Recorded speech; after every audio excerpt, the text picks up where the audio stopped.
Kerem Osman Çubuk, an astronomer's inspiring journey from Turkey to Ireland. In a world where dreams often take unexpected turns, Kerem Osman Çubuk's story shines brightly. Growing up in Ankara, Turkey, he was captivated by the stars from a young age. While many kids were busy with typical childhood pursuits, Kerem had his eyes set on the cosmos. Since early high school, I had only one dream, to become an astronomer. There was never a second option, he recalls with a smile. With determination, he pursued his passion, earning both bachelor's and master's degrees in astronomy and space sciences. His family, rooted in the sciences, his father a chemical engineer and his mother a technician, supported him, but his father worried about the job market for astronomers. He urged me to consider a safer path in civil service, Kerem shares. Yet, his heart was set on exploring the universe. Astronomy is the only thing for me. I wanted to do science, to explore the universe. And explore he did. Today, he chuckles at the irony. After years of education, he finds himself as a civil servant in a different country, yet he couldn't be happier with his choice. Now, as a STEM ambassador and dome theatre producer at the Armagh Planetarium and Observatory, Kerem arrived in Ireland at the age of 30 to pursue a PhD in radio astronomy, not initially planning to settle down. The planetarium, a hub for international PhD students, became a melting pot of cultures for him. It's a very international organization.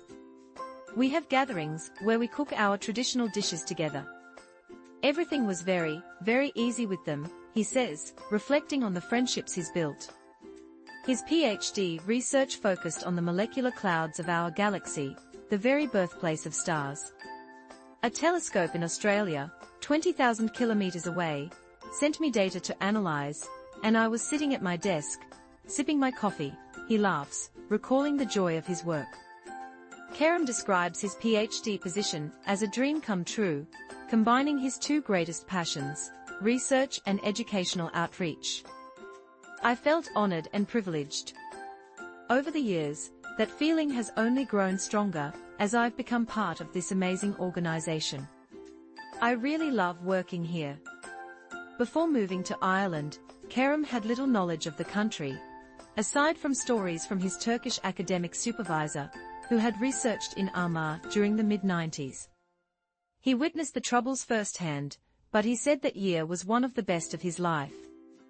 Coming from an Islamic background, he felt welcomed everywhere, even in pubs on both sides of the divide.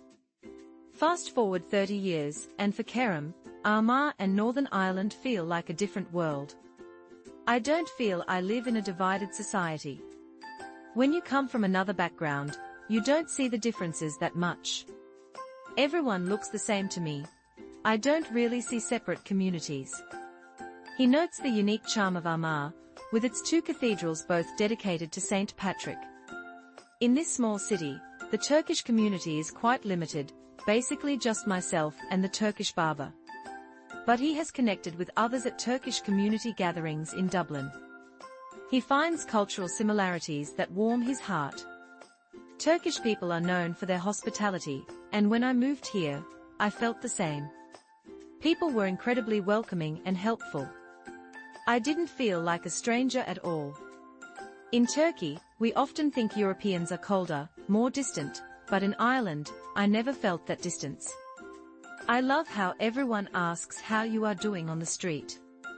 It's a beautiful aspect of the culture, especially in smaller towns and cities. In Armagh, everyone knows each other on the street, you greet every single person. You know almost everyone in the city. I love it so much. Everything is calm, slow-paced, and peaceful here. And green. In Ankara, it's all concrete and buildings. The greenery here was one of the biggest changes for me. He appreciates the extreme politeness of the locals, noting, sometimes they are even politer than they need to be.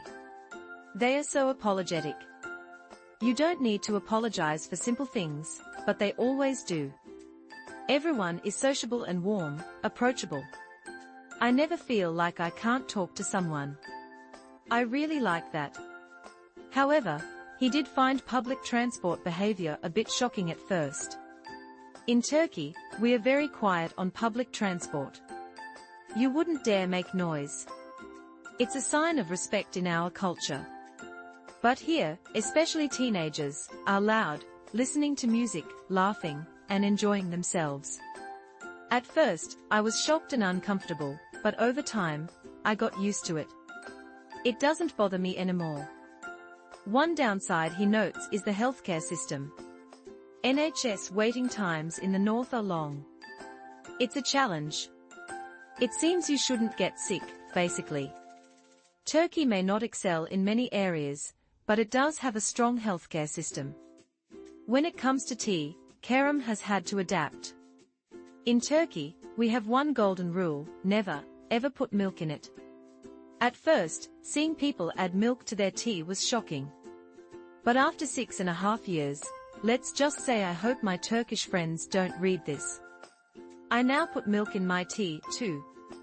Initially, he planned to return to Turkey after completing his PhD, but the political climate made him reconsider. The changes in my country made me rethink. I decided to stay. I'm not planning to go back. Now, Ireland is my home. Under Erdogan, Turkey has become increasingly challenging to live in. It wasn't like that 10 years ago. Everything has become more controlled, and there's very little freedom of speech. Many young, brilliant minds are leaving because they don't want to raise families in a country where they can't trust their future. Kerem describes Armagh's Observatory and Planetarium as a unique gem. At the heart of this small city, there's an observatory built in 1790.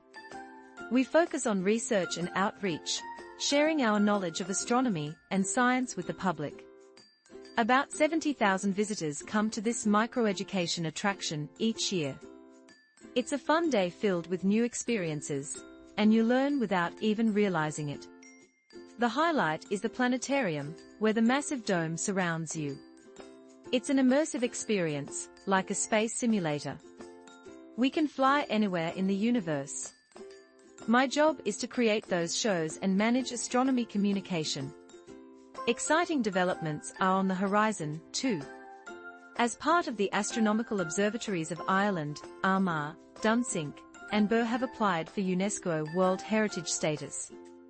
Armagh is also expanding its planetarium, doubling the size of the dome, and incorporating state-of-the-art technology and LED screens. Ireland may not be the best place for astronomy due to the clouds, but it has a rich astronomical history, dating back to Birr's Great Telescope of 1845. I'm in awe of the amazing scientists who worked in these observatories and how the buildings remain the same. It's an incredible feeling to share the same office with renowned astronomers from history. Living in Armagh for the past 6 years, Kerem reflects, we all share the same sky. The skies may look different from the southern hemisphere, but we are all gazing at the same universe. It's a beautiful reminder of our shared humanity and the wonders that lie beyond our world.